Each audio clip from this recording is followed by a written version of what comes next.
नमस्कार दोस्तों। पेशाब की थैली और पेशाब के रास्ते का जो काम है वो दिमाग के द्वारा संचालित होता है और संचालित करने में नसों का काम आता है जो स्नायु के द्वारा नीचे आकर के और अलग भिन्न भिन्न एरियाज से ब्लैडर और पेशाब के रास्ते की मसल्स में नसों के द्वारा चला जाता है। एक बड़ा कॉम्प्लिकेटेड संचालन है और अगर इस संचालन में कहीं भी कोई प्रॉब्लम आए, चाहे वो दिमाग के अंदर हो, चाहे वो स्नायु में हो, चाहे वो नसों में डायरेक्टली कुछ प्रॉब्लम हो जाए, तो पेशाब की थैली और पेशाब के रास्ते का फंक्शन गड़बड़ा जाता है। अब अगर इनसे ऐसी प्रॉब्लम होती है तो उसको हम न्यूरोजेनिक ब्लैडर की संज्ञा देते हैं। न्यूरोजेनिक ब्लैडर कोई एक बीमारी नहीं बल्कि बहुत सारी बीमारियों का एक कलेक्शन है। जैसे कि अगर दिमाग में प्रॉब्लम, जैसे ब्रेन में स्ट्रोक आ जाए या ब्रेन में कोई चोट लग जाए या पार्किंसन की बीमारी आपने काफ़ी कॉमनली सुनी होगी, या स्नायु तंत्र में पीछे रीढ़ की हड्डी में चोट लग जाए जिससे स्नायु तंत्र दब जाए, या कोई ट्यूमर हो जाए जिसके ऑपरेशन करना है या नहीं करना है वो दब जाए और ख़राब हो जाए, या जो नसें हैं उनमें डायरेक्टली इफेक्ट हो, जैसे डायबिटीज़ की बीमारी उस पर असर करती है, या नीचे पेड़ों के अंदर कोई बड़ा ऑपरेशन हुआ हो, जैसे महिलाओं में यूट्रस के कैंसर का वो है, या रेक्टम के कैंसर का, या इस तरह की कोई बड़े कैंसर के इलाज में वो जो नसें जा रही होती हैं वो ब्लैडर की तरफ बहुत पास से जा रही होती हैं, उनमें कोई प्रॉब्लम हो जाए, इसे न्यूरोजेनिक ब्लैडर की संज्ञा देते हैं। अब क्योंकि बीमारियां अलग अलग हैं तो इलाज भी अलग अलग हैं, लेकिन आप यूँ समझिए कि पेशाब के रास्ते और पेशाब के थैली का मेन फंक्शन क्या है। मेन फंक्शन पेशाब कर पाना नहीं है, पेशाब को कंट्रोल करके ब्लैडर में एकत्रित करना है। इसका एक उदाहरण समझिए। मान लीजिए कि पेशाब एकत्रित होने का ब्लैडर का फंक्शन ना कर रहा हो तो, और पेशाब करने का हो रहा हो तो क्या होगा, हर घड़ी आप पेशाब जाना पड़ेगा, यानी कि वो सही बात नहीं है।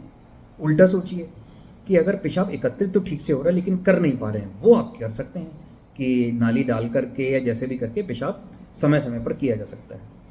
तो दोस्तों ये समझना चाहिए कि पेशाब की थैली और पेशाब के रास्ते का मेन फंक्शन है पेशाब को एकत्रित कर पाना और ब्लैडर का प्रेशर उस दौरान लो रहना, क्योंकि ब्लैडर का प्रेशर अगर हाई रहेगा और पेशाब एकत्रित हाई प्रेशर में होता रहेगा, वो हाई प्रेशर सीधे किडनी में जा करके किडनी खराब करेगा।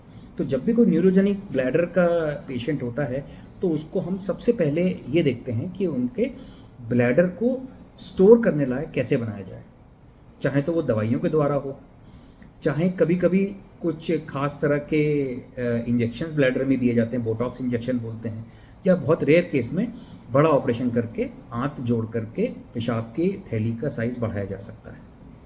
यानी कि अगर पेशाब के रास्ते की मसल्स पेशाब की थैली बड़ा होने के साथ साथ थोड़ा सा टाइट रख सकें तो आपका आधा काम तो चल जाता है, यानी किडनी सेफ, दूसरा पेशाब एकत्रित काफ़ी देर तक रह सकता है, मे बी 4 घंटे 5 घंटे। अब आते हैं पेशाब कर पाने के ऊपर। जो बहुत सीवियर केसेस हैं, जैसे कि स्पाइनल कॉर्ड टूट चुकी है और नसें दब चुकी हैं और वो नहीं वापस काम कर पा रही हैं, क्योंकि समझिए कि जो पेशाब की थैली रास्ते को सप्लाई करने वाली नसें बहुत महीन होती हैं, वो चोट लगने पर तुरंत खराब होने की टेंडेंसी रखती हैं। सो अनलेस कोई बहुत जल्दी ऑपरेशन हो जाए, मान लीजिए किसी का स्नायु रीढ़ की हड्डी टूट गई, अब तुरंत ऑपरेशन हो जाए, तो काफ़ी चांस होता है कि उसको रिकवर किया जा सके, लेकिन थोड़ा भी विलम्ब होने पर वो नसें ठीक नहीं हो सकती, यानी कि न्यूरोजेनिक ब्लैडर पूरी तरह ठीक नहीं हो सकता। तो ऐसी स्थिति में हमें we have to way around it, जो कि मैं आपको बता रहा हूँ। अब आता है पेशाब के रास्ते का फंक्शन। समझिए कि ब्लैडर के अंदर होल्डिंग पावर तो है, ब्लैडर का लो प्रेशर है, लेकिन जो मांसपेशी है वो ढीली पड़ गई हैं। अब वो जब ढीली पड़ गई हैं तो वो पेशाब कंटिन्यूसली लीक करे जा रहा है। तो यानी कि हमें कुछ ऐसा जतन करना पड़ेगा कि पेशाब करने के लिए जब पेशाब कंट्रोल कर रहे हैं तो उस वक्त मांसपेशी का प्रेशर बढ़ रहना चाहिए, चाहे वो दवाइयों के द्वारा हो या कभी कभी एक ऑपरेशन करना पड़ता है उस प्रेशर को बढ़ा के रखने के लिए। अब करते हैं पेशाब कर पाने की बात।